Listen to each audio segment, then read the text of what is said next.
Hello everyone. तो कैसे आप सब? आई होप अच्छे होंगे और तैयारी भी अच्छे चल रही होगी। तो जैसे कि हम लोग का भारतीय राज्य व्यवस्था चल रहा है और आज हम लोग कल तक हम लोग पूरा प्रस्तावना को कंप्लीट कर लिए, प्रेम्बल को। आज हम उसका रिवीजन करने वाले हैं। तो आइए रिवीजन करते हैं हम लोग। जितना पढ़े हैं पूरा कंप्लीट आज रिवीजन करते हैं। सबसे पहले क्या था? भारत का संविधान उद्देशिका, जो सबको याद होना चाहिए। हम भारत के लोग भारत को एक संपूर्ण प्रभुत्व संपन्न समाजवादी पंथनिरपेक्ष लोकतंत्रात्मक गणराज्य बनाने के लिए तथा उसके समस्त नागरिकों को 3 तरह का न्याय, सामाजिक, आर्थिक और राजनीतिक न्याय, 5 तरह की स्वतंत्रता, विचार, अभिव्यक्ति, विश्वास, धर्म और उपासना की स्वतंत्रता, प्रतिष्ठा और अवसर की समता प्राप्त कराने के लिए तथा उन सब में व्यक्ति की गरिमा, राष्ट्र की एकता और अखंडता सुनिश्चित करने वाली बंधुता बढ़ाने के लिए दृढ़ संकल्प होकर अपनी इस संविधान सभा में आज तारीख 26 नवंबर 1949 ईस्वी मिति मार्गशीर्ष शुक्ला सप्तमी संवत 2006 विक्रमी को एतद द्वारा इस संविधान को अंगीकृत, अधिनियमित और आत्मार्पित करते हैं। ये सबको याद होना चाहिए। फिर प्रस्तावना का परिचय। प्रस्तावना का जो संकल्पना है ये कहां से लिए थे? यूएसए से। प्रस्तावना की जो संकल्पना है यूएसए से लिए थे, यूएसए से। और इसकी जो भाषा से लिए वो ऑस्ट्रेलिया से लिए थे। प्रस्तावना भारतीय संविधान की भूमिका है। प्रस्तावना संविधान के दर्शन, आदर्शों और मूल्यों की रूपरेखा प्रदान करती है। प्रस्तावना क्या है? भारतीय संविधान की भूमिका है। भारतीय संविधान के दर्शन, आदर्शों, मूल्यों की रूपरेखा प्रदान करती है प्रस्तावना। इस शासन के स्वरूप क्या बताती है? शासन के स्वरूप, संविधान का उद्देश्य तथा संविधान के अधिनियमित होने की तिथि बताती है प्रस्तावना। संविधान सभा की प्रस्तावना को कब अपनाया गया था? संविधान सभा के तीसरे बैठक कब हुआ था? 13 दिसंबर 1946 को, जिसकी अध्यक्षता डॉक्टर राजेंद्र प्रसाद थे। पंडित जवाहरलाल नेहरू ने एक उद्देश्य प्रस्ताव लाए जिसे 22 जनवरी 1947 को एक्सेप्ट किया गया। प्रस्तावना परिवर्तनीय नहीं है, यानी कि प्रस्तावना को न्यायालय के द्वारा लागू नहीं करा सकते हैं। तो क्या प्रस्तावना में संशोधन की क्या प्रक्रिया है? तो पहला हम लोग देखे थे बेरूबारी केस 1960 ईस्वी में सुप्रीम कोर्ट के द्वारा बयान आया कि प्रस्तावना संविधान का अंग नहीं है, इसलिए प्रस्तावना में संशोधन नहीं किया जा सकता है। फिर केशवानंद भारती मामला 1973 में सुप्रीम कोर्ट ने बयान दिया कि प्रस्तावना संविधान का भाग है, इसलिए संविधान में संशोधन कर सकते हैं, बशर्ते संविधान के मूल ढांचा, बेसिक स्ट्रक्चर प्रभावित न होना चाहिए। बेसिक स्ट्रक्चर को सुप्रीम कोर्ट ने डिफाइन नहीं किए। सुप्रीम कोर्ट बोला कि न्यायालय के द्वारा इसे समय समय पर बताया जाएगा कि मूल ढांचा क्या है। तो संविधान की जो प्रक्रिया होगा प्रस्तावना में, आर्टिकल 368 के तहत अब तक टोटल एक बार प्रस्तावना में संशोधन किया गया है। कब? 42वां संविधान संशोधन 1976 को। क्या हुआ था संशोधन में? 3 शब्द जोड़ा गया था। ट्रिक था सैट, समाजवादी, अखंडता और धर्मनिरपेक्ष। समाजवादी, अखंडता और धर्मनिरपेक्ष, 3 शब्द जोड़ा गया था। प्रस्तावना का कथन पर हम पूछते हैं, आप लोग बताइएगा। प्रस्तावना संविधान की आत्मा है, किसने बताया? ठाकुरदास भार्गव। आत्मा भगवान, ठाकुरदास भार्गव। कुंजी गजेंद्र गढ़कर। दीर्घकालिक सपनों का विचार, अल्लादी कृष्णा स्वामी अय्यर। जैसे कि नाम भी बड़ा है, दीर्घकालिक सपनों का विचार, तो नाम भी बड़ा, अल्लादी कृष्णा स्वामी अय्यर। जन्मपत्री, भविष्य फल, जन्म कुंडली, कौन बोले थे? के.एम. मुंशी। और प्रस्तावना संविधान के परिचय पत्र है। परिचय पत्र कौन बोले थे? नानी पालकीवाला, वकील। और बुद्धिजीवी कुंजी नोट कौन बोले थे? Ernest walker. इनका बुक का नाम था principle of social political theories. फिर प्रस्तावना की जो बातें हैं वो फंडामेंटल राइट में देखने को मिलेगा, डीपीएसपी में मिलेगा और फंडामेंटल ड्यूटीज में देखने को मिलेगा। प्रस्तावना ना तो विधायिका के शक्तियों का स्रोत है और ना ही उसकी शक्तियों पर प्रतिबंध लगाता है। फिर प्रस्तावना क्या बताती है? प्रस्तावना 4 चीजें बताती है। शक्ति का स्रोत किसके पास है? हम भारत के लोगों के पास। शासन और सत्ता का जो स्वरूप प्रकृति कैसा है?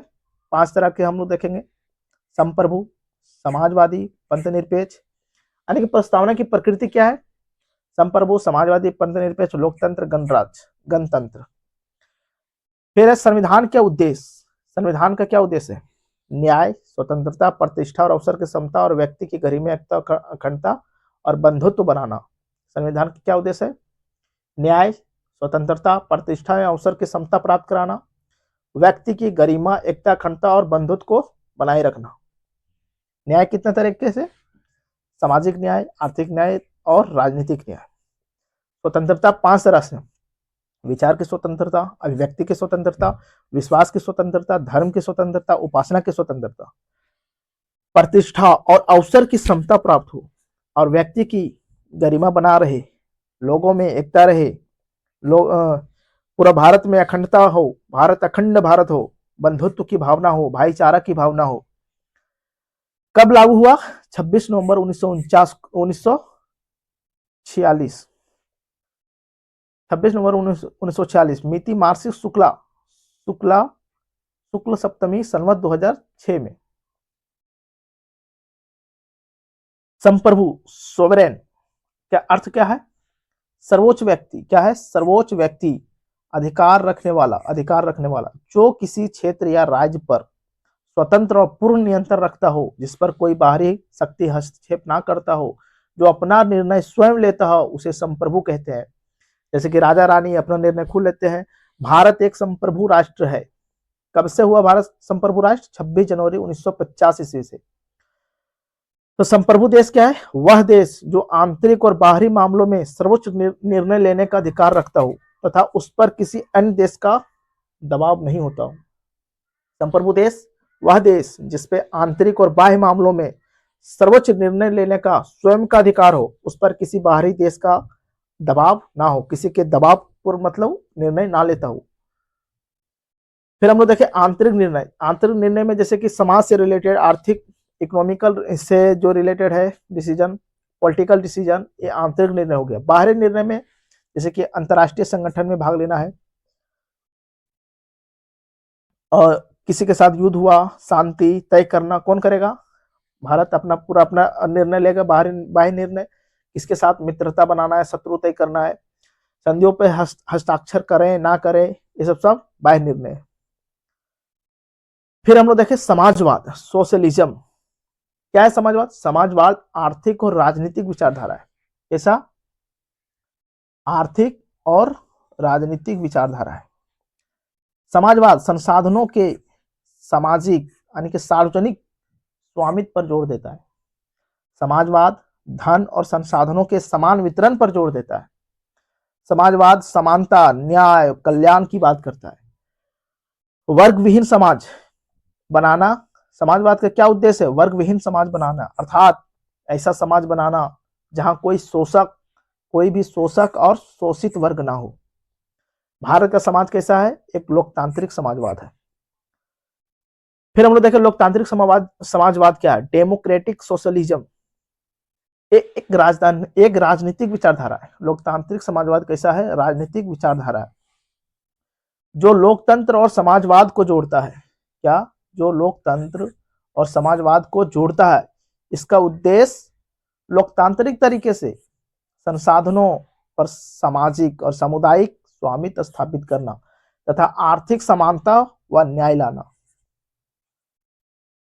लोकतांत्रिक तरीके से संसाधनों पर सामुदायिक स्वामित्व स्थापित करना, यानी कि लोकतांत्रिक तरीके से संसाधनों पर सबका अधिकार हो, लोकतांत्रिक समाजवाद कहलाता है। मार्क्सवादी समाजवाद ये पूंजीवादी का विरोधी है।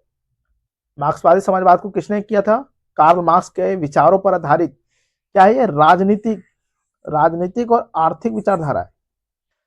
राजनीतिक और आर्थिक विचारधारा है। निजी संपत्ति खत्म करके उत्पादन के सभी साधनों पर पूरे समाज का अधिकार चाहता है ताकि किसी का शोषण ना हो। तो लोकतांत्रिक समाजवाद क्या है? लोकतांत्रिक तरीके से संसाधनों का समान वितरण किया जाए। और मार्क्सवादी समाजवाद है निजी संपत्ति को हटाया जाए और उत्पादन पर सभी साधनों पर पूरे समाज का अधिकार किया जाए, और ये पूंजीवादी का विरोधी है। फिर हम लोग पंथ निरपेक्ष देखें, सेकुलरिज्म, इसका अर्थ होता है राज्य का कोई अपना धर्म नहीं है, राज्य का कोई अपना धर्म नहीं होगा, वह सभी धर्मों को समान मानेगा, राज्य सभी धर्मों को समान मानेगा और किसी के साथ भेदभाव नहीं करेगा। सभी नागरिकों को अपना अपना धर्म मानने ना मानने की पूर्ण स्वतंत्रता है। राज्य सभी धर्मों के प्रति तटस्थ रहेगा, राज्य सभी धर्मों को समान दृष्टि से देखेगा, राज्य धर्म के आधार पर किसी के साथ भेदभाव नहीं करेगा, यानी कि सर्वधर्म समभाव की भावना रखेगा राज्य। पंथ निरपेक्ष शब्द को 42वां संविधान संशोधन 1976 के द्वारा जोड़ा गया था। फिर हम लोग देखें सेकुलरिज्म और एंटी रिलीजियस में क्या डिफरेंट है। पंथ निरपेक्ष एक सकारात्मक अवधारणा है, कैसा सकारात्मक, और धर्म निरपेक्ष एक नकारात्मक अवधारणा है। इसका अर्थ होता है सभी धर्मों का समान सम्मान। पंथ निरपेक्ष सभी धर्मों का सम्मान समान रूप से हो, और इसका अर्थ होता है धर्म में पूर्णतः अलग रहना, धर्म से पूर्णतः अलग रहना धर्मनिरपेक्ष कहलाता है। ये कैसा अवधारणा है, ये पश्चिमी अवधारणा है। क्या है, राज्य किसी धर्म का समर्थन नहीं करता है, राज्य कोई भी धर्म को समर्थन नहीं करेगा और ना ही कोई धर्म राज्य में दखल अंदाजी देगा, यानी कि राज्य अलग और धर्म अलग, ये ना तो इस पे दखल अंदाजी करेगा, ये ना तो इस पे दखल अंदाजी करेगा। अनिश्वरवाद और सेक्युलर में क्या डिफरेंट है। अनिश्वरवाद यानी कि ईश्वर में विश्वास नहीं करता है, और सेक्युलर ईश्वर में विश्वास करता है, ईश्वर के विरोधी नहीं है, लेकिन सार्वजनिक जीवन में ईश्वर नहीं, निजी जीवन में आप भक्ति पूजा पाठ कर सकते हैं। जहाँ सार्वजनिक मामला हो वहां पे सभी धर्मों को समान रूप से देखना पड़ेगा। अनिश्वरवाद क्या है, ये भौतिकतावाद पर जोर देता है, ये मानवतावाद पर जोर देता है। लोकतंत्र क्या है, डेमोक्रेसी, शक्ति जनता के पास होती है, जनता सीधे सीधे या अपने चुने हुए प्रतिनिधियों के माध्यम से शासन में भाग लेते हैं। डेमोक्स मतलब जनता और क्रेटोस माने शासन, इसका अर्थ होता है जनता का शासन। लोकतंत्र क्या है, जनता का शासन। सरकार जनता के प्रति जवाबदेह होती है, किसके प्रति जवाबदेह होती है, जनता के प्रति। अब्राहम लिंकन का डिफिनेशन है, जनता के द्वारा जनता के लिए शासन को लोकतंत्र कहते हैं। जनता का ऑफ द पीपुल, जनता के लिए बाय द पीपुल, और जनता के लिए for the people equal to democracy. लोकतंत्र क्या है, लोकतंत्र को फिर दो भागों में बांटा गया, एक होता है डायरेक्ट डेमोक्रेसी, एक होता है इनडायरेक्ट डेमोक्रेसी। डायरेक्ट में जनता सीधे भाग लेते हैं, शासन में जनता सीधे भाग लेते हैं, और इनडायरेक्ट में जनता अपने चुने हुए प्रतिनिधियों के माध्यम से भाग लेते हैं। अप्रत्यक्ष लोकतंत्र दो तरह के होता है, एक संसदीय लोकतंत्र, एक होता है आदेशात्मक लोकतंत्र।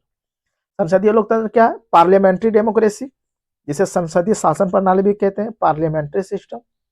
और आदेशात्मक लोकतंत्र प्रेसिडेंशियल डेमोक्रेसी, जिसे आदेशात्मक शासन प्रणाली भी बोलती है, प्रेसिडेंशियल सिस्टम भी।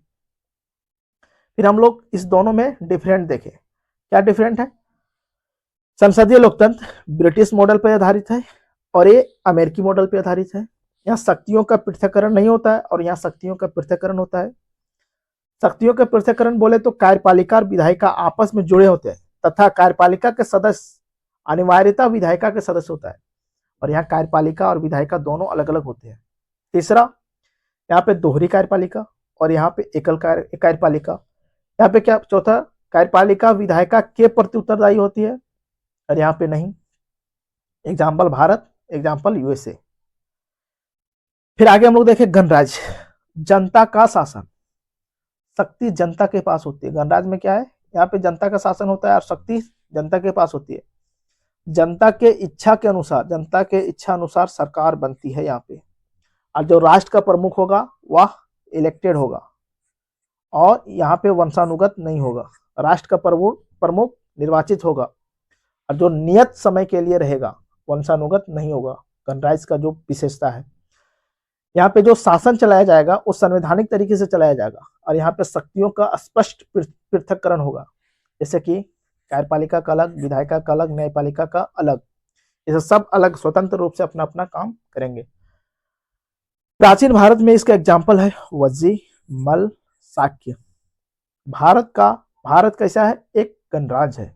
कब हुआ था, 26 जनवरी 1950 को पूर्ण गणतंत्र बना भारत। न्याय क्या है, सभी के साथ समान व्यवहार हो, संसाधनों का उचित वितरण हो, न्याय कहलाता है। जैसे कि सामाजिक न्याय, समाज के सभी लोगों को बिना किसी भेदभाव के समान व्यवहार एवं संसाधनों का उचित वितरण करना सामाजिक न्याय कहलाता है। आर्थिक न्याय, धन, अवसर और संसाधनों तक सबका समान पहुंच हो, आर्थिक न्याय कहलाता है। इसी तरह राजनीतिक, सभी नागरिकों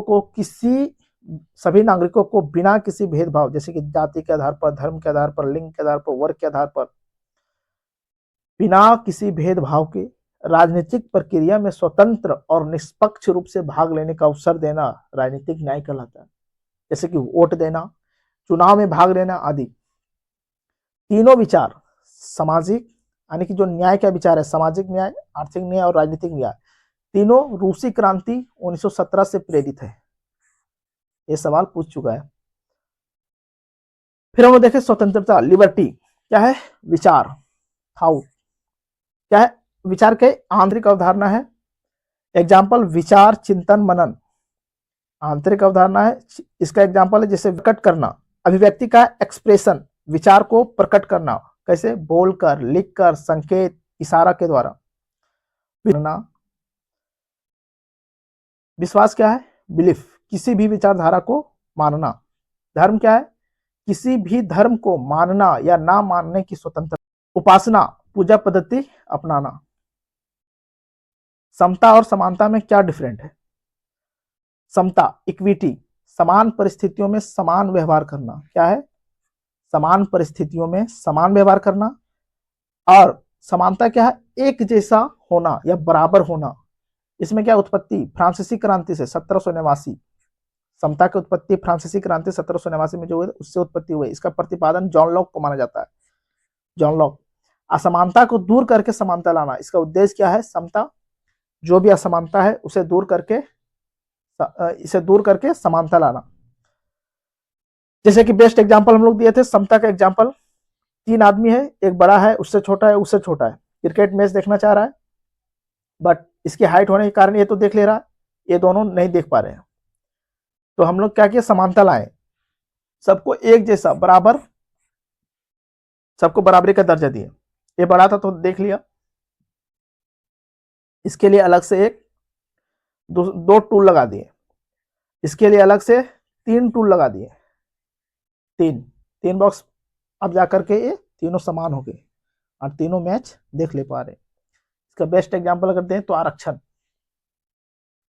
फिर क्या है, बंधुत्व, फ्रैटर्निटी, लोगों के बीच भाईचारा और एकजुटता की गहरी भावना है। मतभेदों से ऊपर उठकर दूसरे के सम्मान करते हैं। बंधुत्व में क्या है, भाईचारा बनाए रखना। एकता क्या है, मनोवैज्ञानिक विचार है, और अखंडता क्या है, भौगोलिक विचार है। एकता में लोगों की एकता, और इसमें जैसे कि भारत के समस्त भू क्षेत्र की एकता। व्यक्ति की गरिमा क्या है, व्यक्ति को न्याय मिले, रोजगार मिले, अच्छा भोजन मिले, अच्छा आवास हो, ये सब मौलिक मूलभूत आवश्यकता है जिसे व्यक्ति को गरिमामय पूर्ण तरीके से प्राप्त होना चाहिए, जो व्यक्ति की गरिमा है।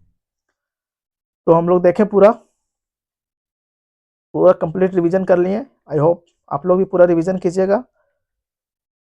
तो ठीक है, मिलते फिर नेक्स्ट टॉपिक के साथ नेक्स्ट क्लास में। तो आज के लिए इतना रखते हैं। Thank you for watching. जय हिंद, जय